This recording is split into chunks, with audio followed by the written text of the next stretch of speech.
Who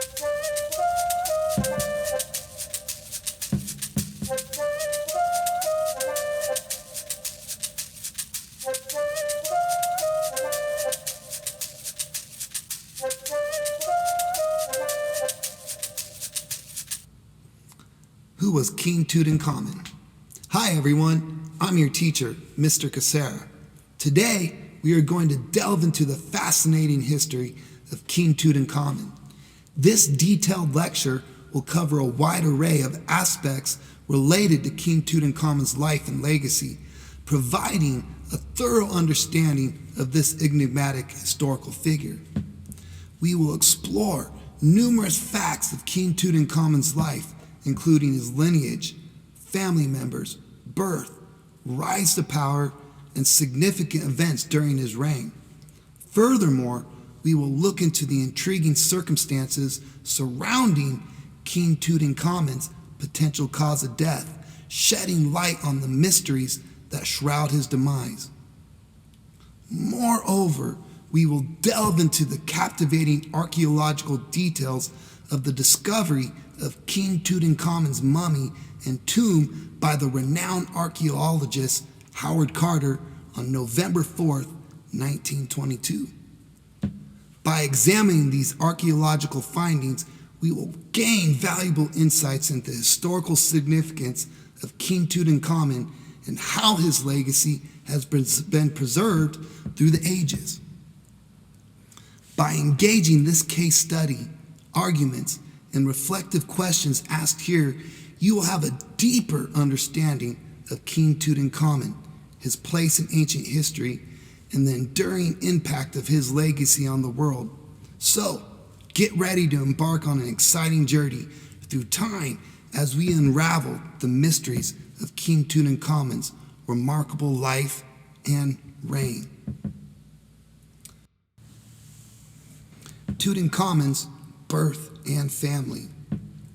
Tutankhamun, also known as King Tut, was born around 1341 BCE, roughly 3,341 years ago, during a period of instability in Egypt.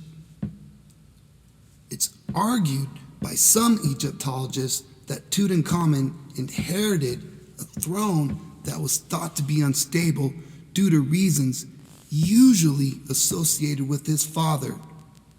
Akhenaten, who was Tut's father, was pharaoh for 17 years, from 1353 BCE to 1336 BCE, and was one of the first rulers to believe that his country should be monotheistic, which means worshiping one God. This monotheistic belief was not widely accepted among the ancient Egyptians, and many Egyptologists argued this led to a series of challenges for the people, such as recession, poverty, and famine. Question I'd like for you to all think about.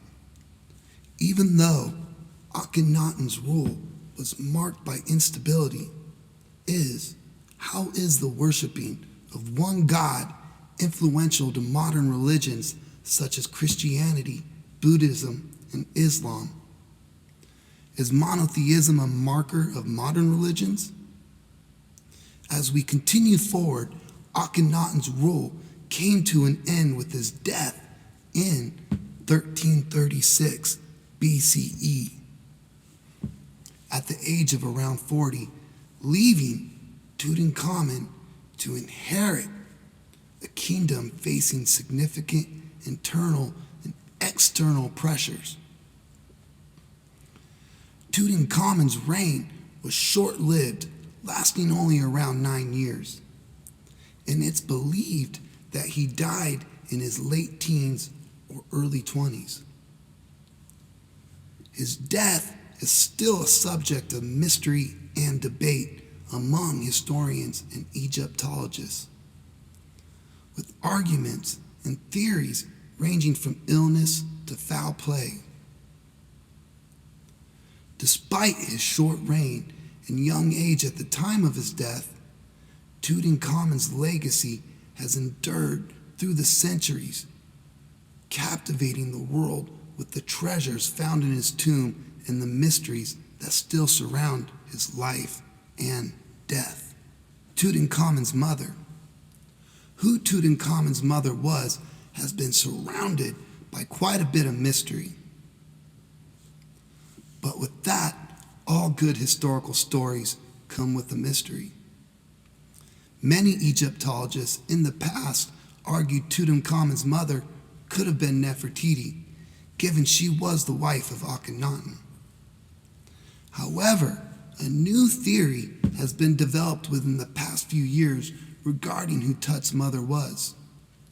Scholars and Egyptologists typically believe Tut's mother is an unnamed woman called the Younger Lady, whose mummy was discovered in tomb KV35 of the Valley of the Kings in 1898.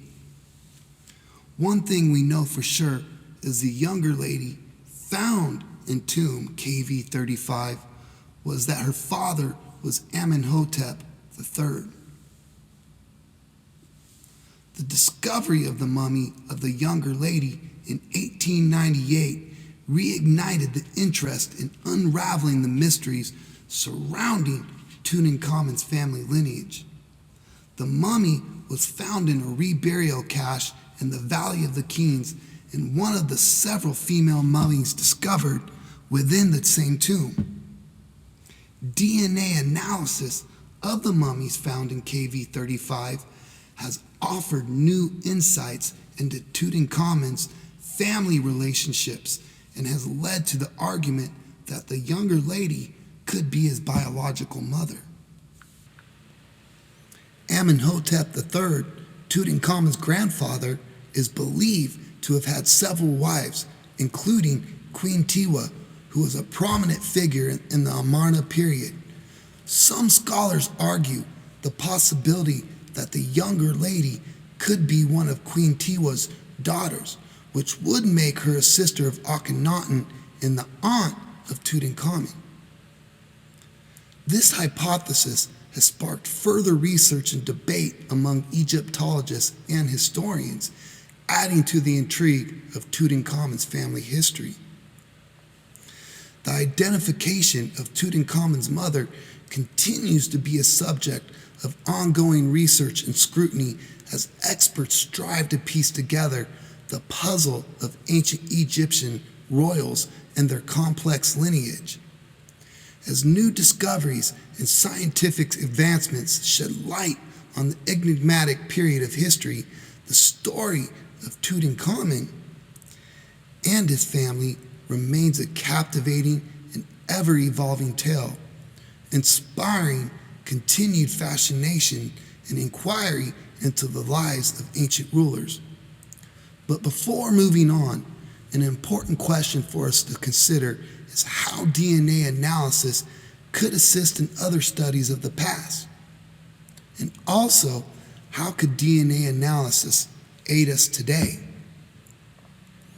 Amenhotep III, Tutankhamun's grandfather.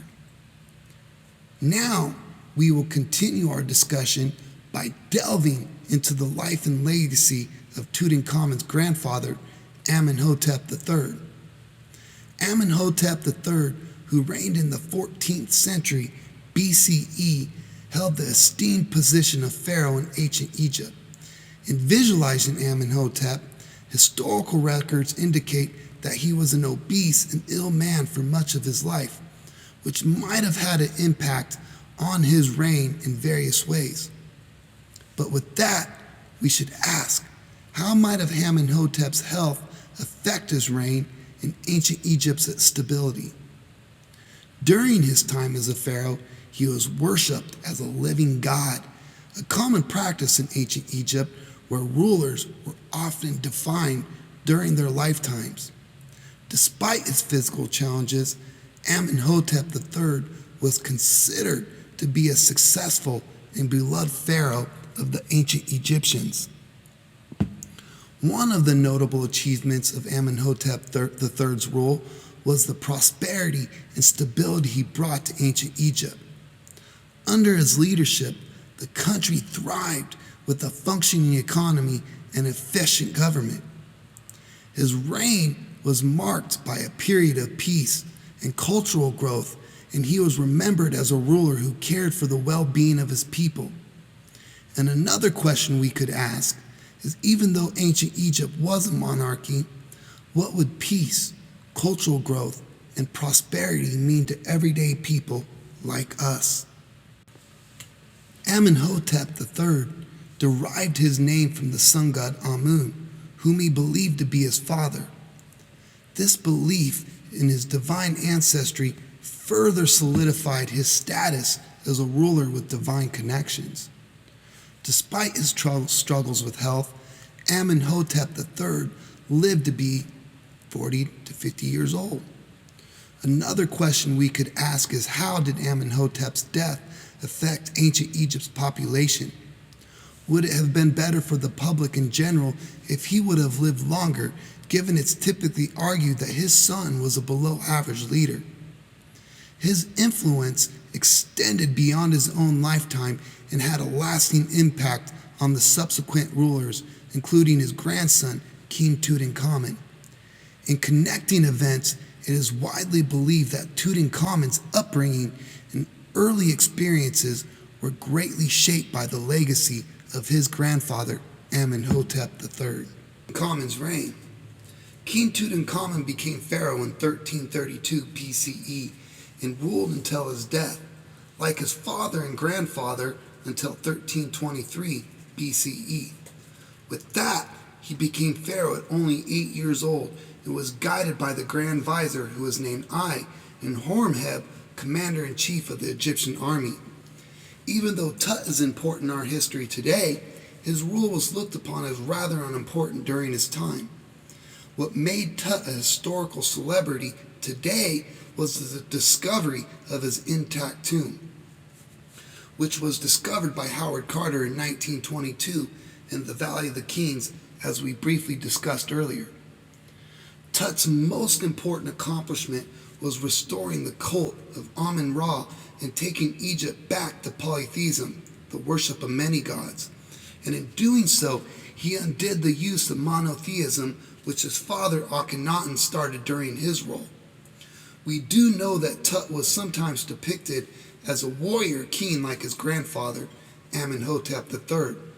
Also, despite his health problems, it is argued that he was active, given that many of the items in his tomb, such as chariots and shoes, were used.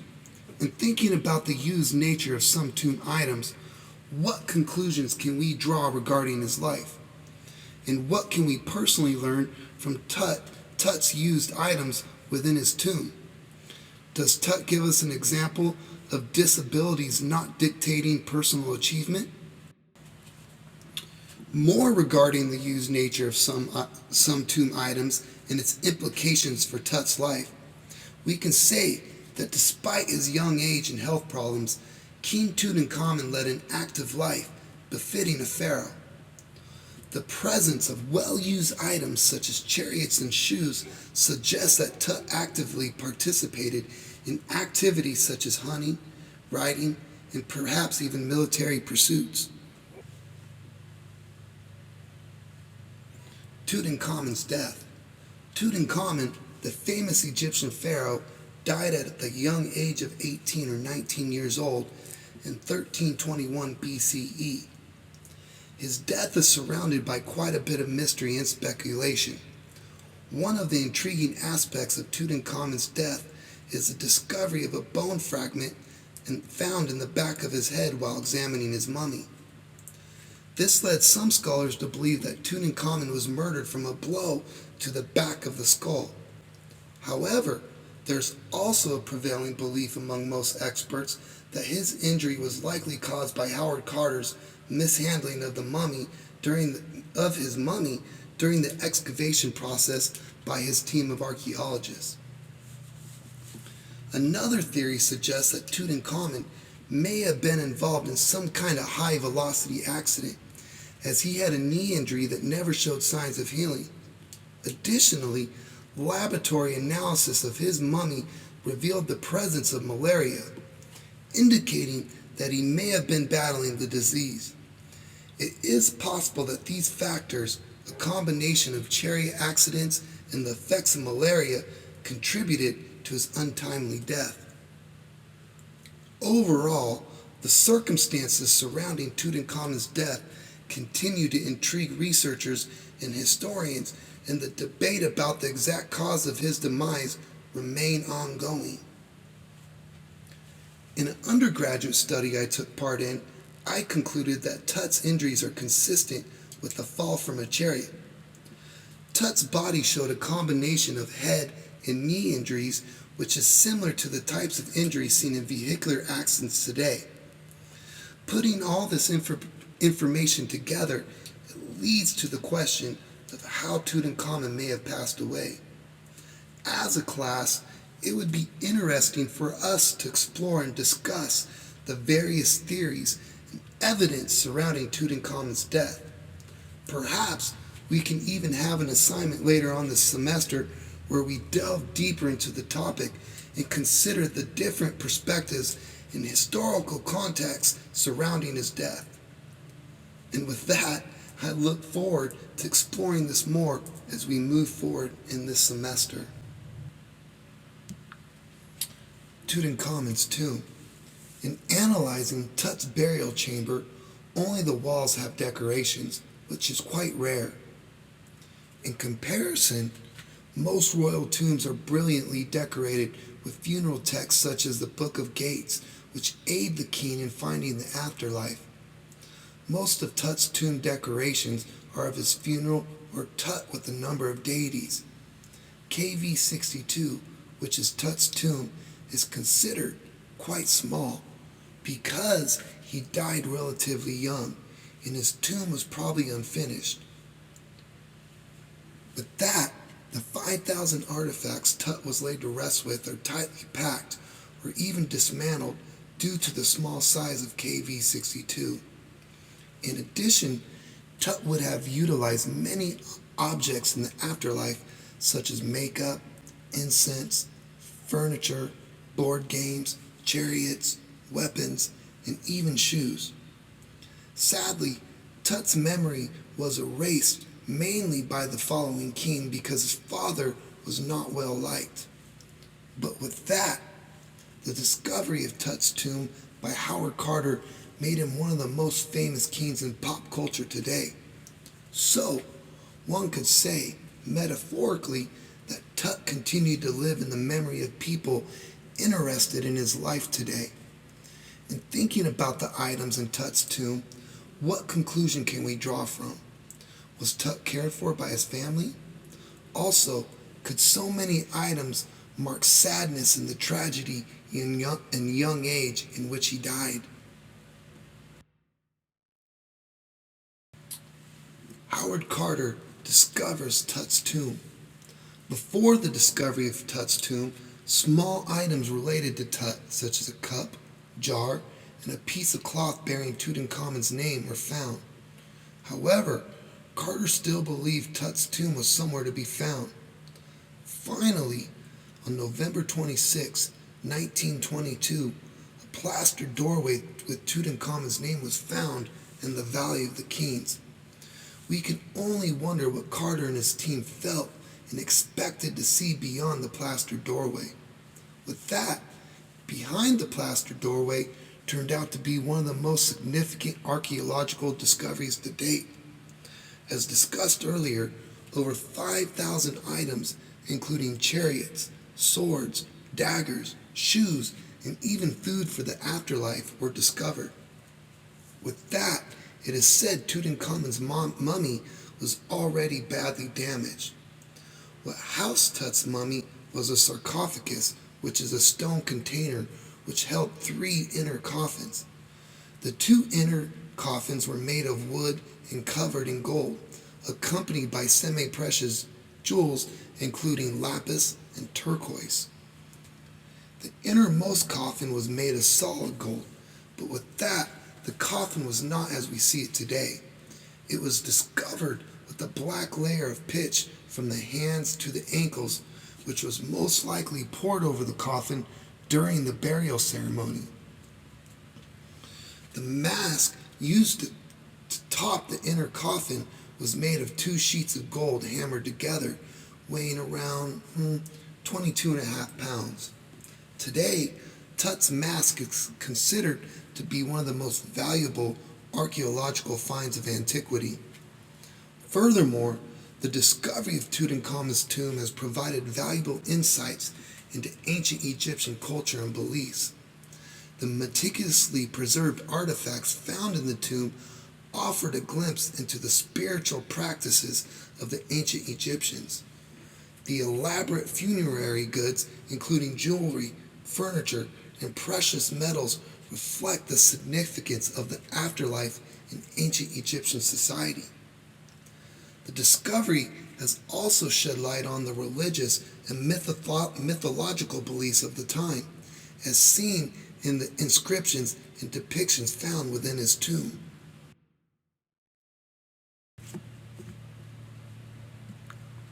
Moreover, the meticulous preservation of Tutankhamun's tomb and its contents has allowed researchers and historians to study and analyze the artifacts in great detail. The wealth of information that came from the tomb has deepened our understanding of ancient Egyptian art craftsmanship, artistry, and technological advancements. Additionally, the discovery has sparked renewed interest in Egyptology and inspired further exploration and excavation in the Valley of the Kings and other archaeological sites in Egypt.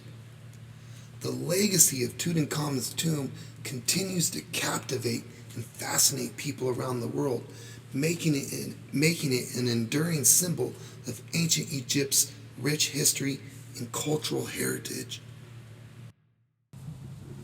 In closing this lecture, I hope we have learned more about ourselves as a group and even a class.